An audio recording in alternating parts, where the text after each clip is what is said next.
आपने अल्ट्रासाउंड करवाया, आपके सोनोलॉजिस्ट आपको बता रही है कि आपके बेबी की ग्रोथ जो है वो कम है।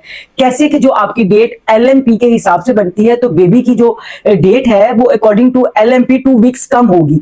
तो इसका क्या रीजन हो सकता है कि प्रेगनेंसी सही चलती हुई एकदम से बच्चे की ग्रोथ रुक जाती है, और वो भी हाई ब्लड प्रेशर की वजह से। हाई ब्लड प्रेशर बच्चे की ग्रोथ को किस तरह अफेक्ट करता है, आज यही देखेंगे। आप अल्ट्रासाउंड करवाने जाती हैं तो आपकी डॉक्टर आपको बताती है कि आपके बेबी की ग्रोथ आपके LMP के मुताबिक 2 वीक्स कम है, यानी कि अभी तक तो सब ठीक चल रहा था, अचानक से उन्होंने अल्ट्रासाउंड किया तो पता चला उसकी ग्रोथ 2 वीक्स कम है। इसकी वजह क्या हो सकती है? जिस वक्त एक हामला औरत का ब्लड प्रेशर शूट करता है, ब्लड प्रेशर ज्यादा होता है, तो होता क्या है कि बच्चे को तमाम न्यूट्रिएंट्स मां के ब्लड से मिलते हैं।